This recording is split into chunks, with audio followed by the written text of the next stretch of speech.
The day Earth fell silent was like any other. Children laughed in playgrounds. Parents rushed to work, and the world spun on its axis, unaware of the impending doom. High above, hidden from human eyes, the Galactic Council's warships loomed in the darkness of space, their weapons primed for an attack that would change the course of human history forever. At exactly 12 p.m. Greenwich Mean Time, the sky lit up with an eerie, otherworldly glow. Confused faces turned upward, shielding their eyes from the strange light. In that moment of collective wonder, the first wave of energy weapons struck. Cities across the globe erupted in chaos. New York's towering skyscrapers crumbled like sandcastles. The streets of Tokyo, once bustling with life, now ran red with blood. In the blink of an eye, millions of innocent lives were snuffed out, their final screams lost in the deafening roar of destruction. Sarah Connor, an elementary school teacher in a small Midwest town, watched in horror as her students disappeared before her eyes, their small bodies disintegrating into ash. Her mind struggled to comprehend the scene unfolding around her. One moment, she was teaching fractions to a room full of eager 10-year-olds. The next, she stood alone in a classroom filled with empty desks and floating dust. Across the ocean, in a crowded Mumbai market, Raj Patel clutched his young daughter to his chest as the world burned around them. He had just bought her a colorful balloon, a simple joy now overshadowed by terror. The balloon slipped from the girl's grasp, floating upward into the chaos-filled sky, a stark reminder of the innocence lost in mere seconds. Underground, in the London Tube, passengers were momentarily spared from the initial onslaught. Tom Baker, a middle-aged accountant, felt the ground shake violently.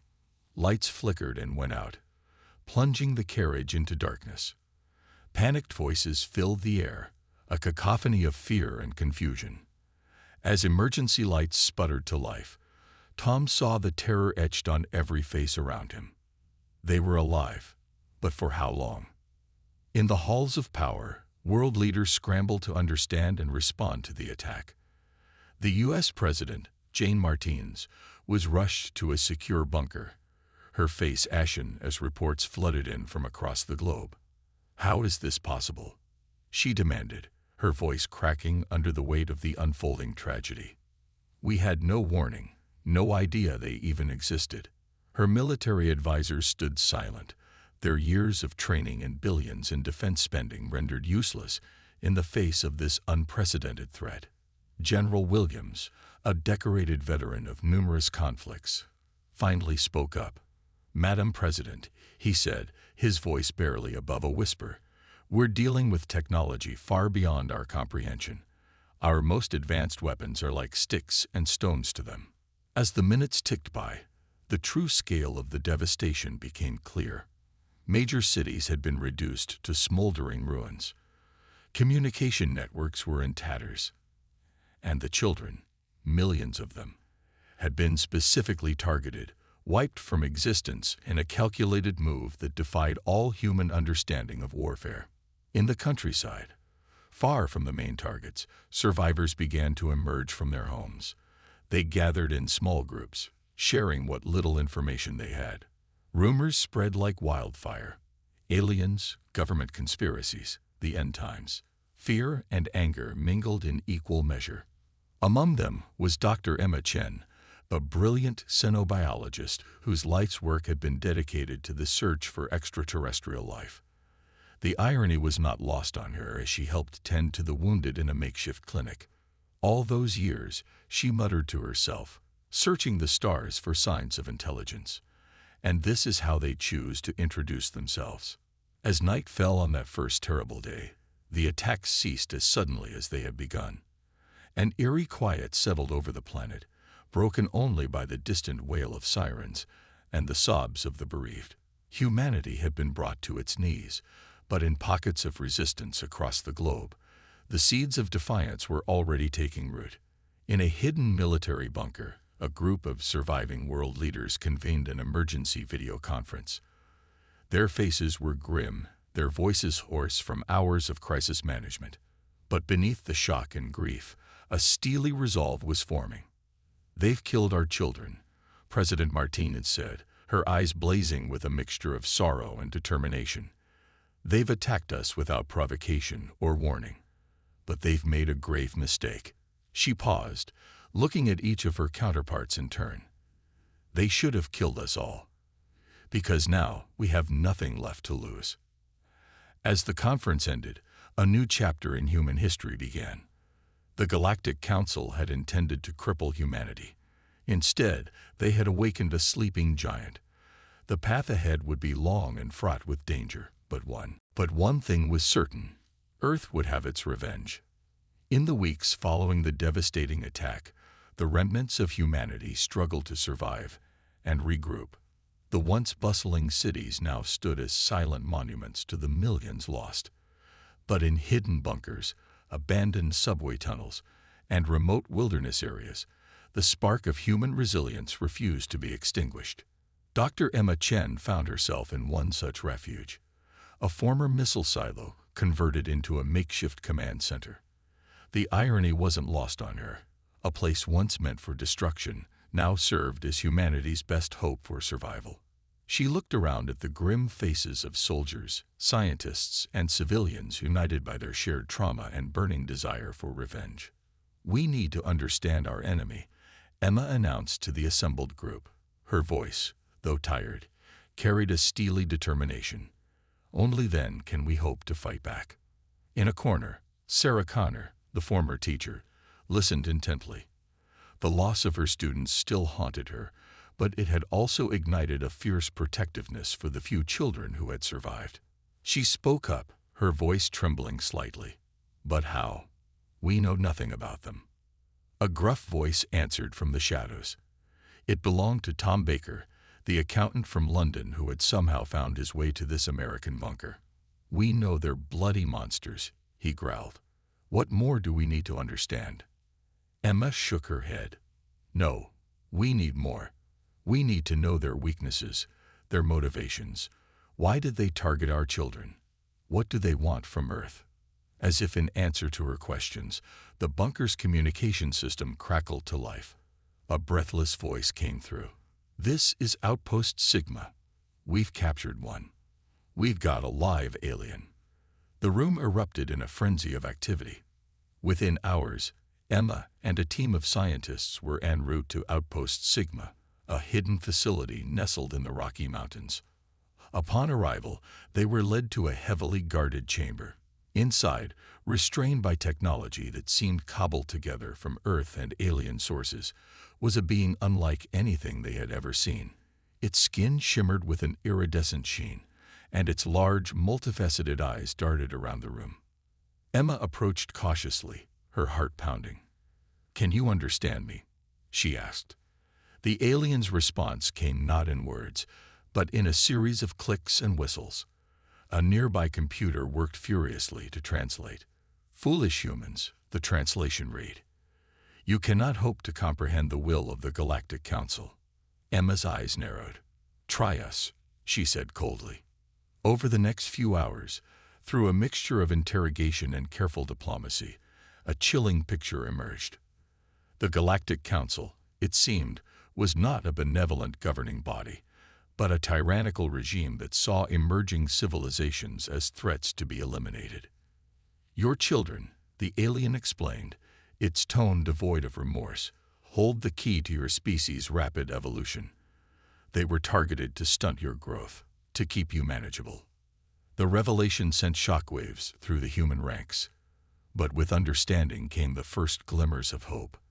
They now knew their enemy was not infallible, not omnipotent. They could be fought. As the interrogation continued, halfway across the world, another breakthrough was taking place. In a hidden lab beneath the ruins of Tokyo, Raj Patel, the father from Mumbai, worked tirelessly alongside a team of engineers.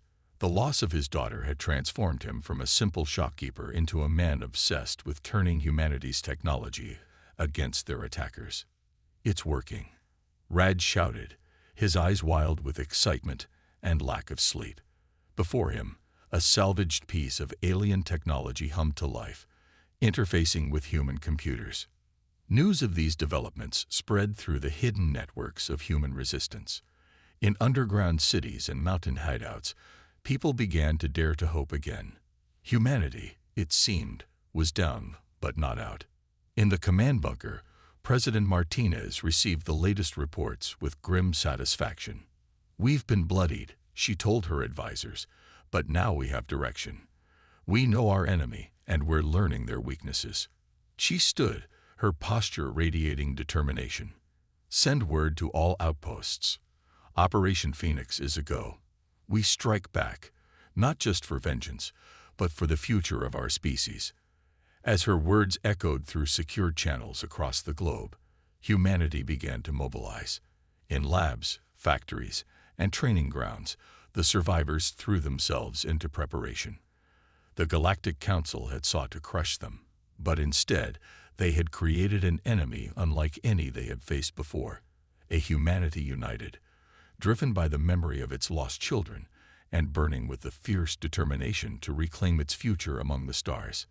The first phase of humanity's comeback was about to begin, and the galaxy would never be the same. The abandoned space station Artemis, once a symbol of human scientific achievement, now served as the staging ground for humanity's first strike against the Galactic Council.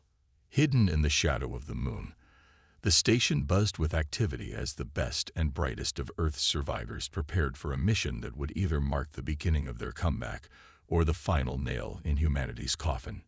Sarah Connor, the former teacher, found herself in an unlikely new role. Her ability to connect with and motivate the few surviving children had not gone unnoticed. Now she was tasked with training young prodigies whose minds might hold the key to understanding and defeating alien technology. "Remember," Sarah told her young charges, her voice firm but kind, "your minds are our secret weapon. The Council didn't wipe out our children because they feared our weapons. They feared our potential." In the station's main hangar, Raj Patel put the finishing touches on a fleet of small, agile spacecraft. These ships, hybridized with reverse-engineered alien tech, were humanity's best hope for infiltrating the Galactic Council outpost. Tom Baker, the former accountant turned tactical officer, approached Raj. "How are we looking?" he asked, his London accent tinged with nervous energy. Raj wiped sweat from his brow, a determined glint in his eye. "They're ready. Not pretty, but they'll get the job done." Across the station, Dr. Emma Chen pored over data gleaned from their alien prisoner. Her team had made significant breakthroughs in understanding Council communication protocols. If all went according to plan, they would be able to slip past the outpost's defenses undetected. President Martinez's voice crackled over the station's comm system. "Attention all personnel. Operation Phoenix is go in T-minus 60 minutes.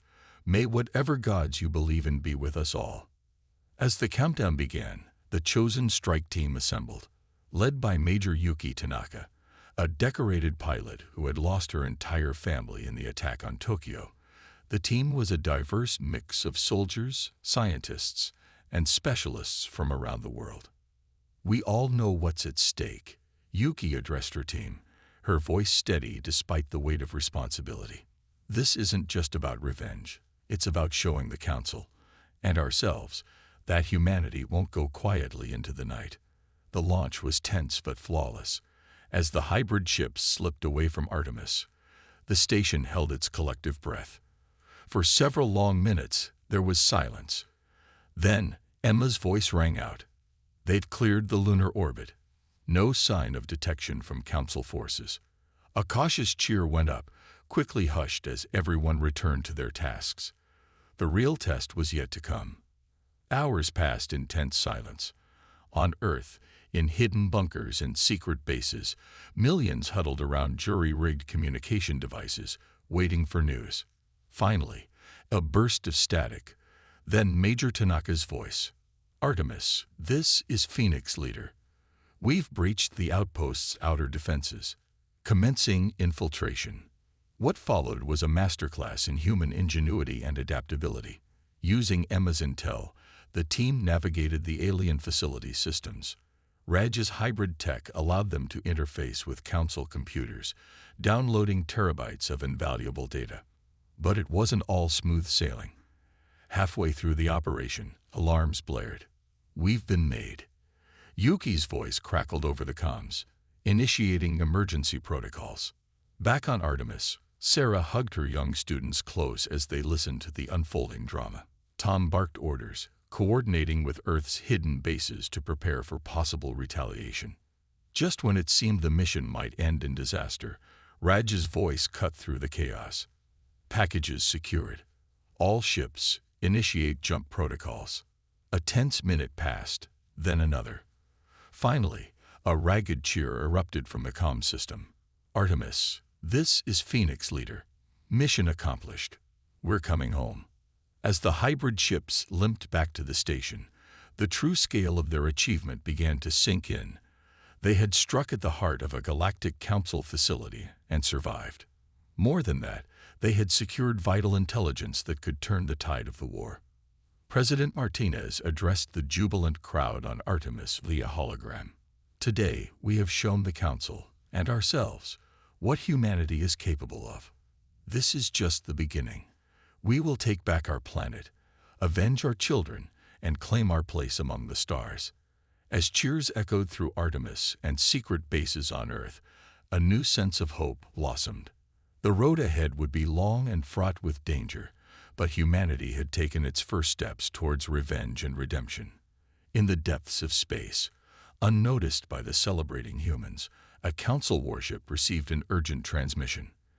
The game had changed, and the hunters were about to become the hunted. The mood on Earth had shifted dramatically in the weeks following Operation Phoenix. Hidden bases buzzed with renewed energy as humans pored over the stolen Galactic Council data. However, this newfound hope was tempered by a growing sense of unease. The Council's response to the raid was coming, and it promised to be ruthless. In a makeshift war room deep beneath the ruins of Berlin, Dr. Emma Chen presented her findings to a group of world leaders and military commanders. Her eyes were rimmed with dark circles, evidence of countless sleepless nights spent decoding alien information. "The good news," Emma began, her voice hoarse from exhaustion, "is that we've cracked their basic communication protocols. We can now intercept and partially understand their transmissions." President Martinez leaned forward, her face etched with concern. "And the bad news?" Emma's expression grew grim. "They're coming. In force. Our attack on their outpost has been deemed an act of war by the Council's high command." The room erupted in murmurs of fear and anger. General Williams, the grizzled veteran who had been skeptical of their chances from the start, spoke up. "How long do we have?" 2 weeks, maybe less," Emma replied. As the leaders debated their next move, Raj Patel worked tirelessly in a repurposed aircraft hangar in India. The hybrid technology that had made Operation Phoenix possible was being mass-produced, but progress was agonizingly slow. "We need more time," Raj muttered, wiping sweat from his brow. Beside him, Tom Baker nodded in grim agreement. "Time's the one thing we don't have." "Mate," the former accountant replied, his eyes fixed on the assembly line. "But we'll make do. We always do." Meanwhile, in the Rocky Mountains, Sarah Connor faced a different challenge. The young prodigies under her care had made remarkable progress in understanding alien tech, but the pressure was taking its toll. "I can't do it," cried Aisha, a brilliant 12-year-old mathematician. "There's too much at stake. What if I make a mistake?" Sarah knelt beside the girl, her voice gentle but firm. "Aisha, do you remember why the Council targeted children?" Aisha nodded, wiping away tears. "Because we have the potential to surpass them." "Exactly," Sarah smiled. "Your mistakes might just be the breakthrough we need. Don't be afraid to think differently." As humanity prepared for the coming storm, Major Yuki Tanaka led a series of daring reconnaissance missions to the edge of the solar system. Her team used the stolen data to plot the Council's likely invasion routes. During one such mission, Yuki's ship picked up an unusual transmission. "Artemis Base, are you seeing this?" She radioed, her voice tense with excitement. Back on the lunar station, Emma rushed to decode the message. Her eyes widened in disbelief. "It can't be," she whispered. The transmission was from another alien race, one previously unknown to humanity. They called themselves the Orcs, and they had a proposition: an alliance against their common enemy, the Galactic Council. News of the potential allies spread like wildfire through Earth's hidden networks. Emergency meetings were called, debates raged, and suspicions ran high. "It could be a trap," General Williams argued during a heated video conference. "Or it could be our only chance at survival," President Martinez countered. "We need to at least hear them out." As the leaders argued, Raj and his team worked on adapting their communication systems to interface with the Orcs technology. It was a race against time, with the Council's invasion fleet drawing ever closer. In a secret facility beneath the Atlantic Ocean, a group of diplomats and xenobiologists prepared for humanity's first official contact with the Orcs. Among them was Tom Baker, chosen for his unexpected talent for alien linguistics. "Never thought my knack for crossword puzzles would save the world," he quipped nervously as they waited for the Orcs transmission. The tension was palpable as the alien face appeared on the screen. It was insectoid in appearance, with compound eyes and mandibles that clicked as it spoke. "Greetings, humans," the translation software rendered in a metallic voice. "We have watched your struggle against the Council with great interest. Perhaps together, we can break their tyranny." As the diplomatic talks began, Emma made a startling discovery in the Council data. She rushed to inform President Martinez, her face pale with the implications of what she'd found. "Madam President," she gasped, "I know why they killed our children. It's not just about stunting our growth. They're harvesting something from them, something they need." The revelation sent shockwaves through the human leadership. As they grappled with this horrifying new information, the Orcs Alliance discussions took on a new urgency. In orbit, Yuki's sensors picked up the first signs of the approaching Council armada. "They're here," she reported grimly. Humanity stood on the brink of its greatest test. With potential allies at their side and the full horror of their enemy revealed, they prepared to fight not just for survival, but for justice. The next few days would determine the fate of Earth and possibly the entire galaxy. The skies above Earth crackled with energy as the Galactic Council's invasion fleet entered the solar system. Humanity's hidden defenses, hastily constructed from reverse-engineered alien tech, hummed to life. The final battle for Earth was about to begin. In the Lunar Command Center, President Martinez stood surrounded by holographic displays showing the approaching enemy ships. Her face was grim but determined. "This is it, people. Everything we've worked for comes down to this moment." Dr. Emma Chen's voice came through the comm system, tense but controlled. "Madam President, the Orcs fleet has just arrived at the rendezvous point. They're awaiting your command." Martinez took a deep breath. The decision to trust these alien allies had been controversial, but they had little choice. "Patch me through to their commander," she ordered. The insectoid face of the Orcs leader appeared on the main screen. "Greetings, President of Earth," it clicked. "We stand ready to fulfill our alliance." "We're grateful for your help," Martinez replied. "Let's hope this day ends the Council's tyranny for both our peoples." As the combined human and Orcs fleets moved into position, Major Yuki Tanaka led the first wave of hybrid fighters. Her voice crackled over the comm to her squadron. "Remember your training. We're not just fighting for Earth, we're fighting for every species the Council has tried to crush." The battle erupted in a dazzling display of energy weapons and explosions.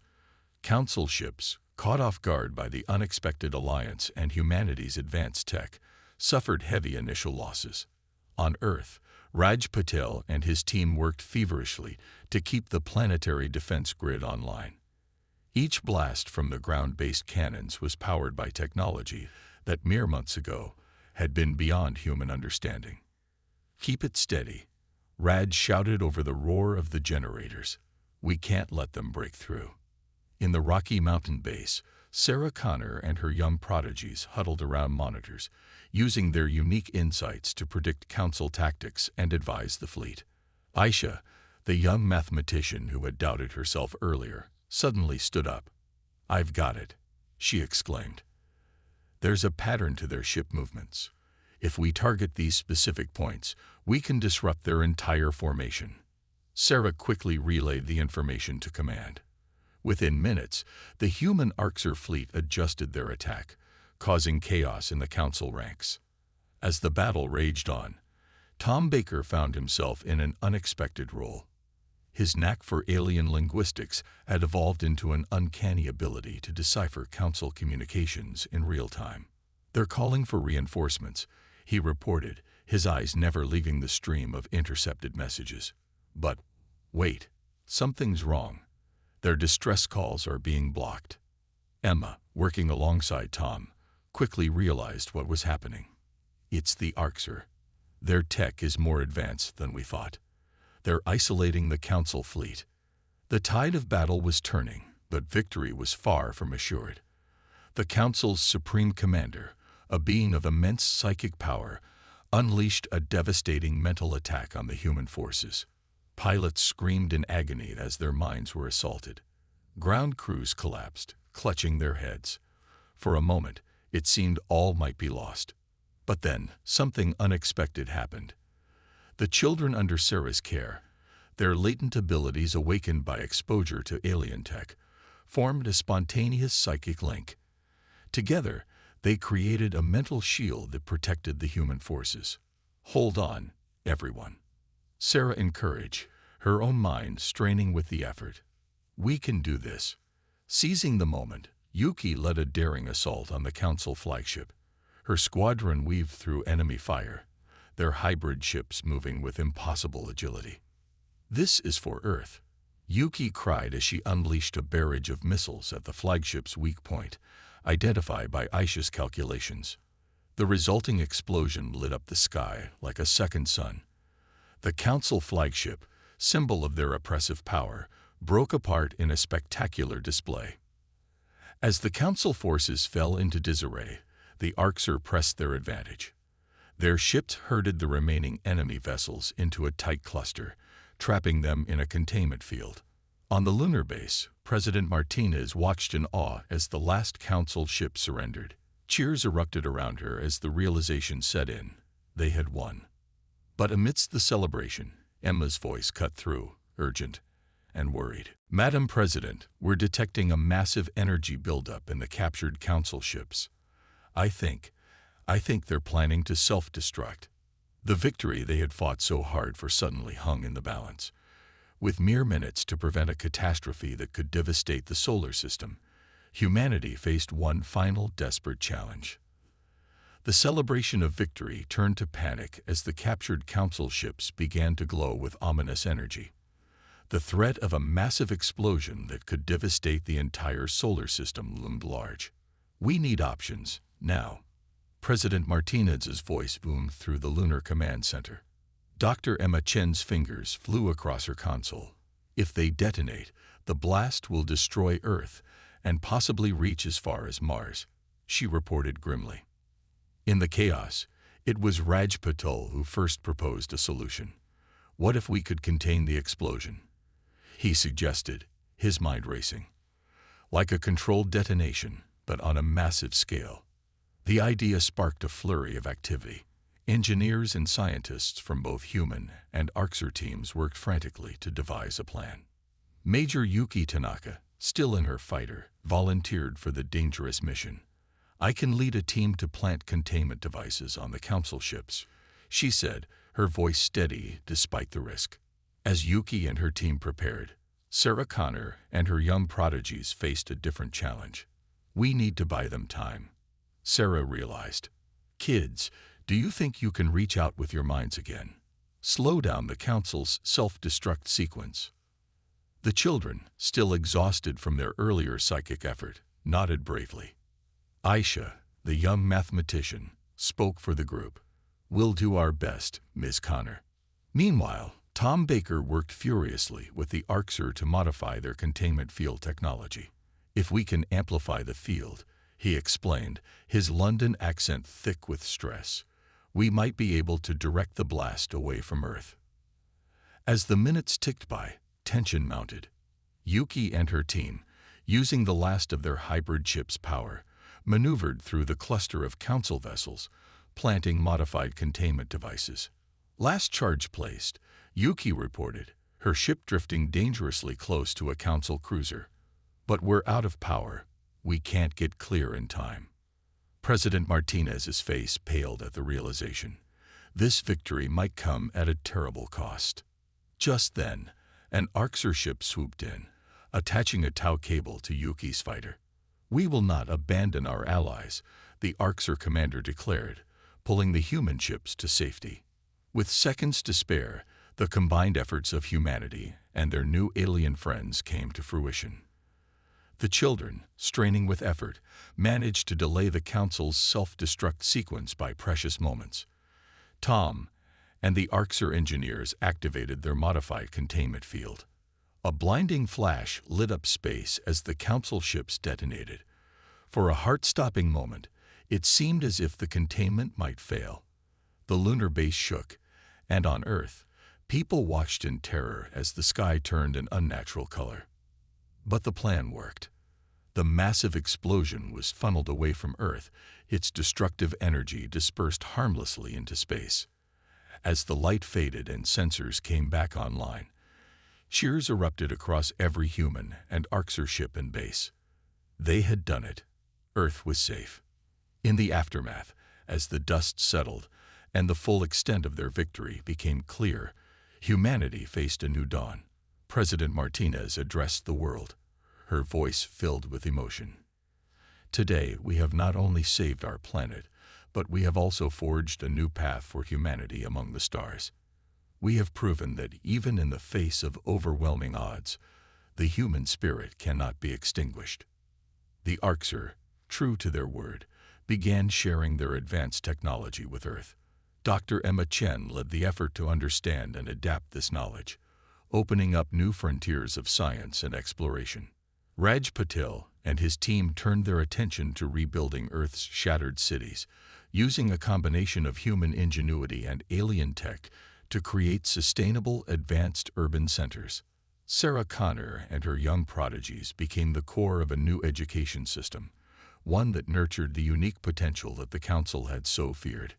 Major Yuki Tanaka, hailed as a hero, took command of Earth's first true interstellar vessel, ready to explore the galaxy not as conquerors, but as peacekeepers. Tom Baker found his calling as an ambassador, working tirelessly to strengthen the alliance between humans and Orcs, and reaching out to other species oppressed by the Council. As for the defeated Galactic Council, their reign of terror was over. Many of their subject species, inspired by Earth's resistance, rose up to claim their freedom. In the years that followed, Earth became a beacon of hope in the galaxy, a shining example of what could be achieved through courage, cooperation, and an unwavering belief in the potential of all sentient beings. The children of Earth, once targeted for destruction, now looked to the stars not with fear, but with wonder and excitement. The future, at last, was theirs to shape. 5 years had passed since humanity's victory over the Galactic Council. Earth, once a hidden backwater planet, now stood as a shining beacon of hope in the galaxy. The scars of war were slowly healing, replaced by wonders born from the union of human creativity and alien technology. On a crisp autumn morning, President Martinez stood on a platform in the newly rebuilt New York City. Behind her towered a gleaming memorial, its spiral shape reaching towards the sky. Etched on its surface were the names of millions of children lost in the Council's attack. Today, Martinez began, her voice carried across the globe and to colonies on Mars and the Moon. We dedicate this memorial not just to those we lost, but to the future we've gained. In the crowd, Dr. Emma Chen watched with a mixture of pride and sadness. Her work had revolutionized human understanding of the universe, but the cost had been high. Beside her stood Tom Baker, now Earth's chief diplomat to the galactic community. Hard to believe how far we've come, Tom mused, his London accent softened by years of speaking alien languages. Emma nodded. And how far we still have to go. Across the ocean, in a state-of-the-art facility in Mumbai, Raj Patel put the finishing touches on humanity's first faster-than-light engine. The technology, a blend of Arxer science and human innovation, promised to open up the galaxy like never before. To think, Raj said to his team, a smile crinkling his eyes, we once thought the stars were out of reach. In orbit, Major Yuki Tanaka, now Admiral Tanaka, stood on the bridge of the ESS Phoenix, Earth's flagship. The vessel, a marvel of human Arxer engineering, was preparing for its maiden voyage to the far reaches of the galaxy. Admiral, her second-in-command reported, we're receiving a transmission from the Arxer homeworld. The insectoid face of the Arxer leader appeared on screen. Our scouts have detected unusual activity in the former Council space, it clicked. We believe they may be regrouping. Yuki's face hardened. The war might be over, but the fight for peace was far from finished. Back on Earth, in a specially designed school in the Rocky Mountains, Sarah Connor watched as her students, once called prodigies, now known as the Starseed Generation, demonstrated their unique abilities. Aisha, now a confident teenager, led a group in a telekinesis exercise, lifting and manipulating complex holographic puzzles with their minds. Ms. Connor, Aisha called out, excitement in her voice, I think we've figured out how to enhance the range of the quantum communicators. Sarah smiled proudly. These children, once targeted for destruction, were now the architects of humanity's future. As the day of remembrance turned to night, a special gathering took place in a secure room beneath the United Nations building. President Martinez, Dr. Chen, Tom Baker, Raj Patel, Admiral Tanaka, and Sarah Connor, the heroes of the war, met to discuss the future.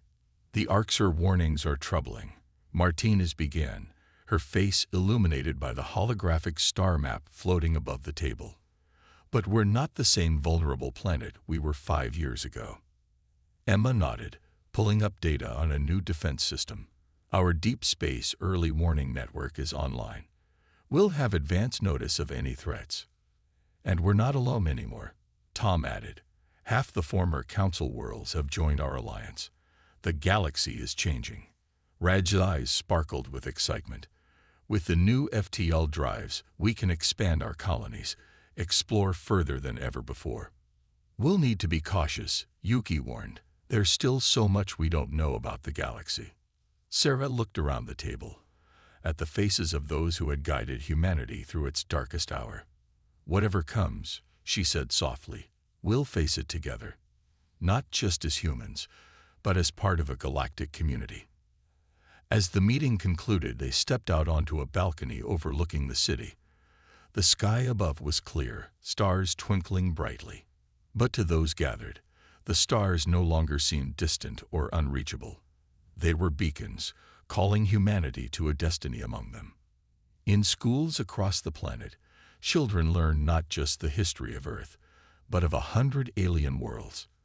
In laboratories and workshops, humans and aliens worked side by side, pushing the boundaries of science and technology. And in space, ships bearing the flags of Earth and its allies charted new courses into the unknown. The Galactic Council had sought to end humanity's story before it could truly begin. Instead, they had only written its prologue. Now, the real adventure was just beginning.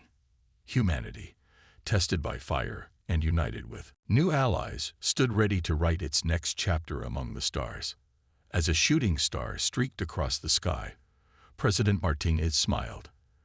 For our children, she whispered, and for all the children of the galaxy, the future is theirs.